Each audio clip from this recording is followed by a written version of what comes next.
What is up, guys? Mike Wang here, back with another video on stocks. It's been a while and there's been a ton of issues and volatility in the market. This absolute cringe chick got caught after stealing $4 billion worth of Bitcoins. Moderna's CEO dumped $400 million worth of company stocks and deleted his Twitter account. Mark Zuckerberg, quote-unquote, lost $230 billion as the stock plummeted, and Elon Musk lost over $300 billion as well, though it's not as severe as Facebook or Meta platforms. Jerome Powell is telling us that the money printing party is over and that the Fed is going to taper and raise rates aggressively.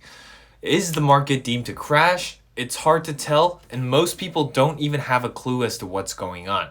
But I want to talk about someone who actually has a good understanding of how the market is going to play out this year. I'm talking about Ray Dalio, the legendary figure in the hedge fund industry. So today we're going to stand on the shoulder of a giant and try to comprehend what he is seeing. And as always, before we begin, don't forget to smash the like button and subscribe for more quality content. So I'll be dissecting his 2022 forecast one by one, but before that, let's take a look at what his predictions were for 2021 and how they played out. So he had a few things to say about the market outlook last year. The first thing being that inflation is coming and that investors should look to buy assets that can hedge them against inflation. Looking at his recommendations, commodities performed pretty well and gold not so much, but overall we can give him a B plus for how spot on this investment idea was. And around the beginning of 2021, the US 10-year Treasury yield wasn't as high, and Bridgewater predicted that while it won't be easy to move past 1.5%, it's certainly probable. And the rate is currently at 1.934%, which means that it went by much more than what Ray Dalio expected, but he was certainly correct about the overall prediction and direction. And lastly, China. Ray Dalio was always a bull on China and the Chinese market and recommended buying Chinese stocks almost every year because they're undervalued according to him. But as you know, China had the Evergrande default issue, which I covered in another video, and the Chinese president basically demolished tech and education companies in China because he woke up one day and chose violence. So for this year, Ray Dalio's outlook revolves around the concept of MP3. For those of you who don't know, he classifies monetary policies into three different stages. In an MP3, the Fed borrows and directs money into the economy wherever it wants, supplementing income and raising spending. And what Ray Dalio was essentially trying to say is that MP3 was successful, but there are consequences and ramifications to this policy that'll affect the market. So just to explain the current situation using a simple economic formula, the government issues bonds, which the Fed then buys. The government then uses this money to give out stimmies to people, so even if they can't work due to COVID, they have income that they can spend on goods and services. And since one man's expenditure is another man's income, a virtuous cycle similar to the multiplier effect is created, and this revitalizes the economy. But this sort of economic growth didn't come from actual improvements in productivity. We simply printed more money and spent that money, which made it look like the economy was growing. Another issue has to do with unemployment and wages. When unemployment rates are high, liquidity in the market can help lower unemployment rates by revitalizing the economy and creating more jobs. But during times like these where unemployment rates are already low to begin with, companies need more workers to fulfill the demand since a lot of people are consuming goods and services, but there aren't enough workers in the labor market, and this ultimately leads to an increase in wages. But if we take a look at this graph over here, there are two things we can see. Based on the logic that I just explained, nominal wage increases. Nominal wage is just a fancy word of saying the literal amount of money you receive from working. But due to inflation, real wage decreases. Real wage is basically wage adjusted for inflation, and for those of you who don't quite get it yet, this is how I would explain it to a 5-year-old. In 2019, if you made $100 a month and bread cost $20, you could buy 5 loaves of bread with the monthly income. In 2022, you now make $200 a month, which is an increase in nominal wage, but bread costs $50, and this means that you can only buy 4 loaves of bread as opposed to the 5 you could have bought back in 2019.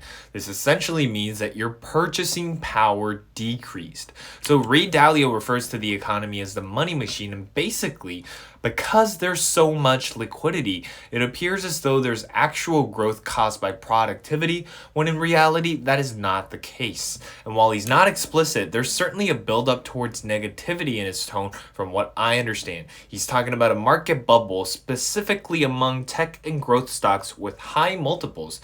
And his stance is that while tapering and rate hikes may be bad for these stocks in particular, and the financial market overall, the real economy will remain unperturbed.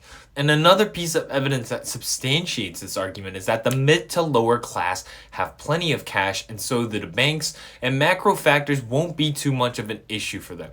And here's the important part. There are 2 things that investors need to look out for according to Ray Dalio. The first thing is inflation eating up the value of the assets they hold. And the second thing is that they need to look out for a potential scenario where the Fed, being too complacent, doesn't act on time and on a timely manner and is forced to aggressively taper and raise rates. And while this isn't directly stated, Ray Dalio essentially thinks that investors in developed Western nations are too complacent and that the market needs to recognize the fact that the Fed is capable and willing to aggressively taper and raise rates. He also talks about China and how they went the opposite way and deleveraged and are now at a point where they can actually look for expansionary options. And now I know that it's starting to get a little boring here, so I don't want to go over all of the other macro factors that he mentioned because I don't think it's as important as what I am going to discuss now. And that is, so does Ray Dalio have skin in the game? In other words, is he saying one thing and doing the other? Or is he showing consistency by actually buying and selling according to the investment thesis he shared? I always talk about how important it is to look at what a man does as opposed to what he says, because so many people can say one thing and act another way. And if you understand this and you are tired of people who are fake, i.e.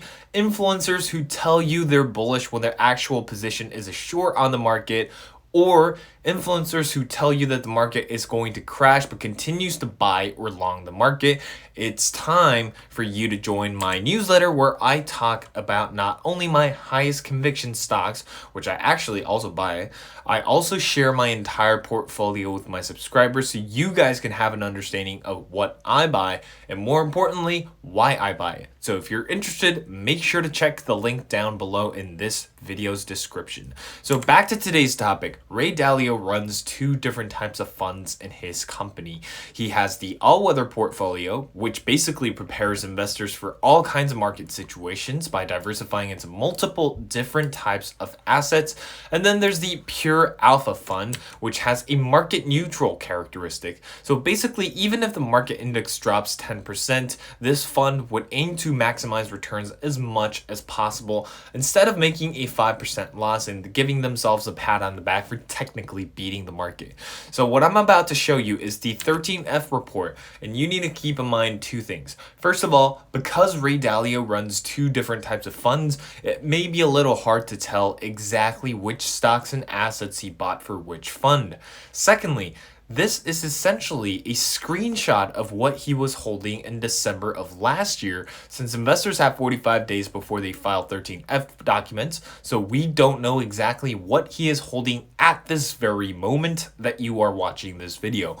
But I think that it's rather safe to assume that his holdings haven't changed drastically since then. So here are the list of the top 5 companies that he bought most and the increase in percentage compared to the previous quarter. And I think this pattern is pretty crystal clear here. So let's dissect this and look at everything one by one. First up on the list is Procter & Gamble, which Ray Dalio bought close to $850 million worth of. Next, we have Costco, a giant warehouse wholesale company, and then we have Pepsi in third place. Now, that doesn't mean that Ray Dalio doesn't own any Coca-Cola stocks. It's just that he bought a lot more Pepsi stocks recently. And then we have McDonald's and Johnson & Johnson. So, what all of these have in common is that these companies sell consumer staples. And the biggest strength about consumer staples is that they're strong, especially during recessions. Because think about it this way. Do you not use detergent when the economy is bad? Do you stop eating? Do you stop buying soap and lotion when recession hits? The products that these companies sell are in demand regardless of market situations and seasonality. These companies continue to generate amazing cash flow regardless of whatever situation we are faced with. So it gives me an impression that Ray Dalio may be afraid of a potential recession taking place. Now, if we take a look at the other side of the coin and see the top 5 assets that he sold, we see this list over here. If we take a look at the top 3 holdings that he sold, they're all emerging market related ETFs from different indices, and he sold 30 to 50% of the bags that he used to hold. Again, I find this consistent with the recession thesis because this is exactly what someone would do if he was expecting a recession. And Ray Dalio once again showed that he had skin in the game by adding more Chinese stocks to his existing position. I've been very clear about this, but I personally don't and will never invest in Chinese stocks due to government risk. But Ray Dalio said Chinese stocks are undervalued in his opinion, and he actually put his money where his mouth is. And he's much smarter than I am, so I respect that. So overall, it seems like he's leaning more towards a bearish market scenario and preparing for recession. I personally don't agree with him, and I'll talk about why I think the current market situation offers a plethora of opportunities, but I think it's always important to look at what gurus are saying and why they think so. And I'll go more in depth about why I think this entire period is a huge opportunity for us in my newsletter. So if you haven't yet, make sure to check that out on my website. Link is in the description to this video. So that is it for today, guys. What do you think? Is a recession imminent, or is this just another buy the dip opportunity? Let me know in the comment section below. If you enjoyed this video, please obliterate the like button, subscribe for more quality content, and I'll see you guys in the next video. Take care.